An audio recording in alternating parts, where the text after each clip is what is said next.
Šį podcastą pradėsime rubriką Senolių išmintis. Klausime senolių nuomonės įvairiomis temomis.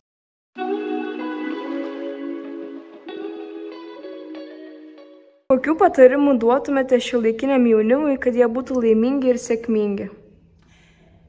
Pirmiausiai, tai norėčiau patarti, kad jaunimas kuo daugiau, kuo anksčiau pradėtų tokį šviesų kelią, kad pasirinktų ne narkotikus, ne žalingus įpročius, bet siektų šviesos visą laiką, nes visą gyvenimą juk reikia mokytis. Ir kad jauni žmonės taip nesibodėtų senimų, kad priimtų savo senelius, taip, su meile. Tai tiek, kad būtų laimingi, kad būtų sėkmingi, kad siektų gėrio. O aš norėčiau jaunimui palinkėti, kad būtų geri mūsų ateities atžalos, Lietuvos kūrėjai, kad daugiau skaitytų knygų, nes dabar nelabai jaunimas skaito knygų, o dažniausiai naudojasi kompiuteriu arba telefonu, žaidžia ten tuos žaidimus ir kompiuteriu prasėdi visą beveik naktį. Galvos jau būna kažkaip kituose mintyse, kitur paskendę kitaip. Na ir dar jaunimui norėčiau palinkėti iš tokios patirties, kiek dabar būna mokyklose patyčios. O tos patyčios labai yra skaudžios ir tiesiog kaip piktžaizdės moksleivių tarpe. Nu ir kad jaunimas ateities karta mylėtų savo artimus žmonės. Nors artimi žmonės visi mes esame artimi kiekvienas kitam. Bet labiausiai, kad mylėtų ir gerbtų pagyvenusius, tokius kaip mes, senjorus. Aš jaunimui norėčiau palinkėti stiprybės, kad jie suėję su viens kitu nesiginčytų, už blogį neatlygintų blogiu, tik gėriu. Niekados blogis, atlygindamas blogį padaro blogiau. Reikia už viską atleisti, suklystam. Visi esam klystantis, nėra neklystančių žmonių. Ir taip pat jaunimas, kad draugautų ir susirinkę būrin prie stalo dainuoti liaudies dainas. Ne tik minkyti tus savo telefonus. Taip pat, kad gerbtų senolius, kad nebūtų atskirties, kad nežinotų senis sukriošęs, kad to nebūtų. Kad jaunimas kurtų šeimas, tikras šeimas, nežiūrėtų, kad ten vyras su vyru, moteris su moterimi. Tai tas ir pats blogybė. Tokios gamtoje nėra dėsnių, o to linkiu jaunimui. Ką labiausiai vertinate gyvenime? Gyvenime didžiausia vertinu ištikimybę, padorumą, kad nebūtų šmeižtų, apkalbų, kad nebūtų ir nebūtų, vagiai, žiūlikai, kad galėtume atsiremti kaimyną į draugą ir draugystę, labai draugystę, kad žmonės susėję jaustus kaip brolius su seserį, kad nebūtų patyčių, o tu ne taip pasakei, tu ne taip apsirengiai, kad nebūtų tokių gerai patarti tyliai, gražiai, nebūtų pajuokos. Tai kokia buvo jūsų pati laimingiausia gyvenimo akimirka? Pati mano, nors daug laimingų dienų žinau, bet viena išskirtinė laimingiausia diena, laimingiausias momentas, kada mes sugrįžome į Sibirų po tremties ir susitikom su giminėmis, su draugais, su pažįstamais. Nors mano jau draugai ir draugės, kada aš buvau ištremta, buvo dar jauno amžiaus, jau buvau suaugę ir aš jau buvau suaugus. Ir susitikom, tai viskas buvo pirmutinis susitikimas per Kalėdas. Koks buvo nepaprastas džiaugsmas, kaip mes šokom, kaip mes dainavom, kaip mes džiaugiamės vieni su kitais, tai aš tiesiog nežinau. Pati laimingiausia diena buvo gyvenime ir dar prie to galiu pridurti, kada Sibire būnant mums atėjo žinia, naujiena, kad jūs jau galite išvažiuoti į Lietuvą. Tai šokinėjom su seserim, žinau, apsikabinę iki lubų. Šitai buvo. Tai va, dar prie to pačio, galiu pasakyti, vienas laimingiausias momentas, bet tuos pačius galiu momentus sudurti į vieną.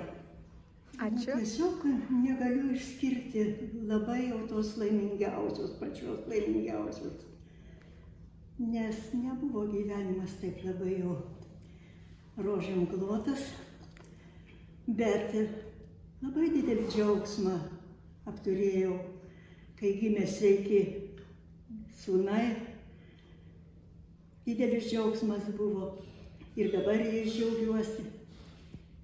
Labai ne tai, kad didžiuojuosi, bet džiaugiuosi jų tarpusavio sutarimu ir jų šeimų gyvenimu, ir vaikų auginimo, anūkų mano.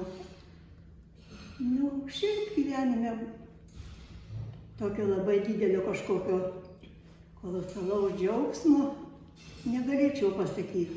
Mėgau daug dalykų, bet kad jau tai suteiktų, daugiau buvo iš poreikio, truputį tokiais darbeliais užsiiminėjau, buvau tautodailininkė, daugiau didelio tokio kažkokio labai džiaugsmo apart vaikų gimimo, apart sveiko augimo ir dabar gražaus gyvenimo. Džiaugiuosi po šiai dienai. Vaikai yra visas džiaugsmas. Taip, visas džiaugsmas, visas mano Investicija į ateitį. Labai geri sūnai, pasigirsiu gal. Labai džiaugiuosi. Ir vakar įsikalbėjom kokią valandą su sūnum. Turim ryšį stiprų. Ačiū. Nu, mano laimingiausia diena buvo labai jau senai, pati laimingam, bet buvo daugiau. Laimingiau diena 72 metais. Kadangi mano dukrytė sirgo labai sunkia liga, nepagydom visi daktarai Kaune ir Vilniuje, sakė, negyvens ir galiu, kad jie išgyveno ir pasveiko. Buvo laimingiausia diena ir aš tos dienos niekada nepamiršiu. Ir dabar buvo pati laimingiausia diena, ta diena 1913 metais. Ne, 2013 metais, atsiprašau, 2013 metais, kada aš sutikau amžinatilis Vytautą Navakauską, mane pakvietė į karitą. Aš čia atėjus, gavau atgaivą ir dabar man visi draugai tik čia. Visus mano svajonės tik čia, aš tik svajoju tik čia. Susitikti, pabūti man laimingiausios dienos. Ačiū Jums labai. Dar labai norėjau truputį dadėti, kad esu dabar labai laiminga. Dabar mes papuolus į šitą kolektyvą. Šito nepaminėjau. Visos trys mes esame dabar laimingos.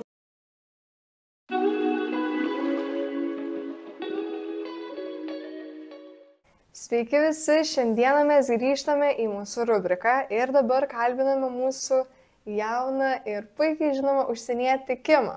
So hello Kim, and introduce yourself a little bit. Hi, my name is Kim. I come from Japan. I'm studying in Klaipėda University.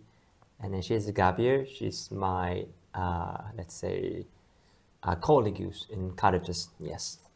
Okay, so hello, and what were the biggest challenges you faced when you came in Lithuania? My biggest challenge is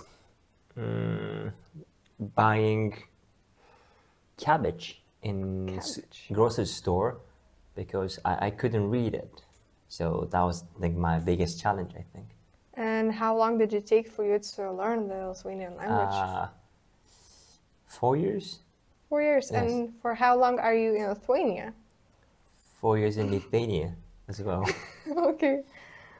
And what are your favorite Lithuanian phrases? This is quite a lot, but let me say Kopusta galva, like the cabbage head. It's a very cute word, yes. Okay, that's actually really good phrase. And what do you like the most about Lithuania and the least, if you could tell? The most likely thing is A few moments later. could be snow in the winter. Yeah, because the snow is beautiful for sure, but it's good enough for me just like a month. But here, 2 months, sometimes 3 months, it makes me, it makes me very feeling exhausted, let's say. Yeah. Yeah, and do you feel the cold that it is hitting you in the winter somehow? Yeah, it hit me a lot, especially, when I'm feeling tired. and then going outside, snow or rain, I easily get sick. So Yeah, that's the Lithuania thing, right? I get used to it. It's okay. Viskas gerai. Viskas gerai. Išmokėm kažko. Kimo? So what are the impressions of Lithuanian food? Actually, Lithuanian food is very friendly for Japanese, to be honest, because I mean, Lithuanian food is very simple. You know, they're not gonna put a lot of spices like other Indian food or Asian food as well. That's why, yeah, for me, Lithuanian food is great actually. And do you have some favorite dish? I know everyone answered Zeppelin for sure, so I'm gonna pick something other than that. Like, baršketukai. Varškėtukai. Yeah, it's my favorite. Sometime I will cook in my house as well. Wow. Yeah, it's easy and then simple. And then I cook a lot, put it in the fridge, and then take it out when I'm hungry for the breakfast. Even I hadn't cooked them, so it's cool. Okay.